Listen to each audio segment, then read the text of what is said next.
झारखंड को लेकर के आज भी काफ़ी मिसकंसेप्शन है लोगों में, लेकिन ऐसी बात नहीं है। झारखंड में भी एक तो अपॉर्चुनिटीज़ बहुत हैं। क्यों? क्योंकि झारखंड मिनरल रिच स्टेट है, इसके बारे में कोई दो मत नहीं है। तो मैन्युफैक्चरिंग सेक्टर्स के लिए बहुत ज़्यादा स्कोप है, खास करके एमएसएमई और स्टार्टअप्स। इसके अलावा फॉरेस्ट भी एक मेजर रिसोर्स है झारखंड का।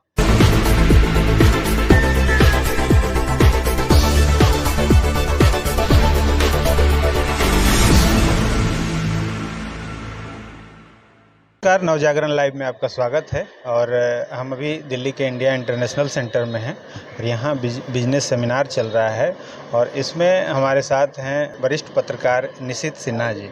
झारखंड के रांची से हैं ये। तो जानते हैं इस कार्यक्रम के माध्यम से क्या मैसेज जा रहा है और क्या उद्देश्य है कार्यक्रम का। जी बताइए, स्वागत है आपका। धन्यवाद। ये प्रोग्राम एक्चुअली काफ़ी अनोखा है। इसमें जो स्टार्टअप्स हैं, एमएसएमई सेक्टर हैं और जो नए बिजनेसमैन हैं, जो नई मैन्युफैक्चर इंडस्ट्रीज़ में आ रहे हैं, वैसे लोगों का कॉन्क्लेव है। बहुत तरह की बातें हुई हैं और कुछ समस्याओं पर भी चर्चा हुई, बिजनेस से रिलेटेड, स्टार्टअप से रिलेटेड, एमएसएमई से रिलेटेड। इसके अलावा जो बहुत महत्वपूर्ण बात है वो है कि समाधान, सॉल्यूशंस क्या हैं, उसके बारे में भी चर्चा हुई है। जहाँ तक रही मेरे प्रेजेंटेशन की बात, तो मैं चूँकि झारखंड से अभी रिप्रेजेंट कर रहा हूँ और मेरा टॉपिक था स्टार्टअप्स। तो हमने यही बात रखी कि भाई झारखंड को लेकर के आज भी काफ़ी मिसकंसेप्शन है लोगों में, लेकिन ऐसी बात नहीं है। झारखंड में भी एक तो अपॉर्चुनिटीज़ बहुत हैं। क्यों? क्योंकि झारखंड मिनरल रिच स्टेट है, इसके बारे में कोई दो मत नहीं है। तो मैन्युफैक्चरिंग सेक्टर्स के लिए बहुत ज़्यादा स्कोप है, खास करके एमएसएमई और स्टार्टअप्स। इसके अलावा फॉरेस्ट भी एक मेजर रिसोर्स है झारखंड का, और फॉरेस्ट से रिलेटेड इंडस्ट्रीज़ भी प्रोड्यूस भी हो सकती हैं। जैसे फॉर एग्ज़ाम्पल, आज के डेट में पर्यावरण का महत्व बहुत है।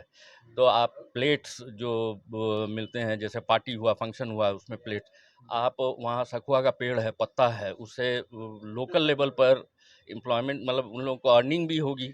आप उसको थोड़ा सा इंडस्ट्रियलाइज, हाँ, जो वो पत्ता है उसको आप प्रॉपर प्लेट बना करके आप बड़े जगह पर या पार्टीज में यूज़ कर सकते हैं। उसका पर्यावरण पर कोई दुष्प्रभाव नहीं होगा। जो वहाँ के आदिवासी हैं, जो जंगल पर निर्भर हैं, उनको इनकम भी होगा। अभी जो क्या है, वो अपने ही उसको सीख से जोड़ते हैं, बेचते हैं, तो उनको उतना प्रोडक्शन उतना नहीं हो पाता है। लेकिन ये चीज़ें हैं जो कि इंडस्ट्रियल प्रोडक्शन भी हो सकती हैं, इन चीज़ों का भी हो सकता है।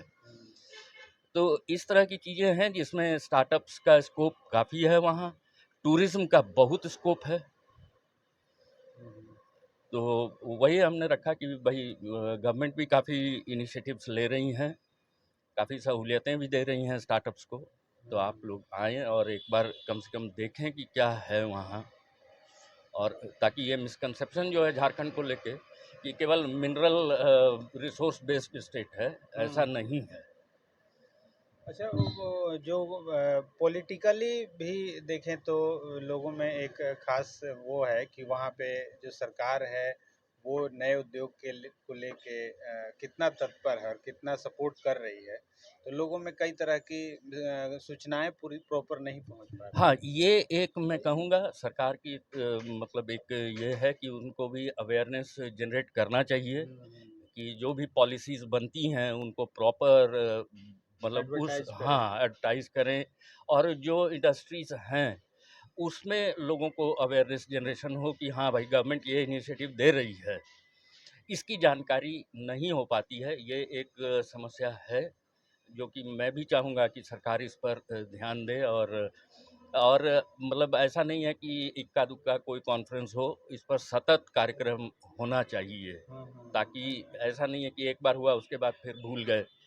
तो उस पर एक प्रॉपर इंटरवल पर कार्यक्रम होते रहने चाहिए, ताकि लोगों को जो ये मिसकंसेप्शन है ये ख़त्म हो।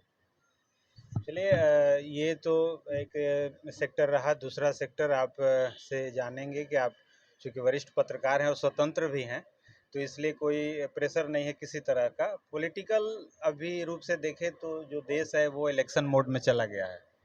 2024 के इलेक्शन मोड में चला गया है।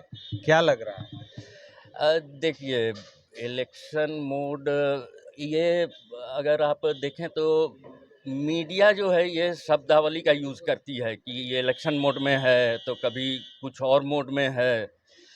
ठीक है, पत्रकारिता का जब ये जब उद्घाटन और समारोह चलने लगते हैं तो शुरुआत हो जाती है प्रचार प्रसार से। हाँ, लेकिन अब उसके बिना चल भी नहीं सकती है यहाँ की राजनीति, वो भी एक इशू है। पर इसके लिए मैं कहूँगा कि देखिए पॉलिटिक्स चाहे जो भी हो, मैं ये कहता हूँ कि जो नागरिक यहाँ पर एक कॉन्सेप्ट है, जो नागरिकता का कॉन्सेप्ट है, जो बतौर नागरिक, वो स्कूलों में ही वो अध्याय का पाठ होना चाहिए करिकुलम का, कि नागरिक होने के तौर पर आपकी क्या जिम्मेवारी है, आपके क्या अधिकार हैं और आपके क्या कर्तव्य हैं। अगर ये चौथे क्लास से जो राष्ट्रीय शिक्षा नीति अभी आई है, अभी तक इस तरह की कोई पढ़ाई नहीं होती है। लोग नागरिकता के बारे में बात भले करते हैं कि हम नागरिक होने चाहिए, ये होने चाहिए, वो होने चाहिए, लेकिन नागरिक कैसे हो लोग? ये तो हमारे क्या अधिकार हैं, क्या कर्तव्य हैं, ये तो ये आप जानते हैं। जैसे जो 7वीं 8वीं के सिलेबस में था, जो हमारी हमारे क्या अधिकार हैं। हाँ, अब उसको अभी जो नई शिक्षा नीति आई है उसमें जैसा चर्चा है कि काफ़ी अच्छे ढंग से पेश किया जा रहा है। बहुत अच्छी बात है। अगर और उसको हम तो ये कहेंगे कि अगर चौथे 5वें क्लास से वो शुरू होती है और +2 तक वो पढ़ाई होती है उसकी लगातार करिकुलम में, तो जब एक मतलब 18 साल की उम्र अटेन करने के बाद जो आदमी जो स्टूडेंट है, वो जब अपने समाज में आएगा तो एक जिम्मेदार नागरिक होगा और उससे बहुत सारी समस्याएं अपने आप दूर हो जाएंगी। और उसको क्या किसको चुनना है उसकी भी अच्छे बुरे की पहचान। पहचान भी होगी और प्लस इलेक्शन के लिए वोट जो आजकल बहुत परसेंटेज कम होता है, खास के शहरों में। हाँ, तो अगर इस तरह का करिकुलम रहेगा तो लोग खुद आगे बढ़ के वोट देंगे और एक जानकार के हैसियत से वोट देंगे। ये एक बहुत बड़ा पॉइंट है जो आपने बताया। जहाँ एजुकेशन ज़्यादा है या जहाँ थोड़ा सा वो शहरी इलाका इलाका है या वीआईपी इलाका है, वहाँ वोटिंग परसेंटेज कम हो जाता है। अब ये इसके बारे में तो और जबकि सबसे ज़्यादा जागरूक लोग वही हैं। वही हैं, लेकिन क्या विडम्बना ही कहेंगे इसको, क्योंकि ये इसका क्या मुख्य कारण है मुझे तो नहीं समझ में आता है। क्योंकि इलेक्शन होता है तो वोट देने हम तो जाते ही जाते हैं, एक जिम्मेवारी समझ के जाते हैं।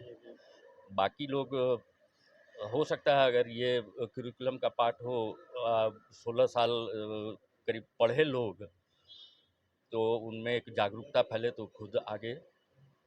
हाँ, चलिए आपसे बात करके बहुत अच्छा लगा। और हमारे चैनल के दर्शकों को जाते जाते कुछ अपने माध्यम से कुछ सुझाव। आप लोग इनका चैनल देखिए, ये एक पॉजिटिव पत्रकारिता है और अपना फीडबैक ज़रूर भेजिए। फीडबैक आने से आप जो चैनल देख रहे हैं उसमें हमेशा बेहतरी की गुंजाइश होती है। और धन्यवाद। Thank you sir. मोस्ट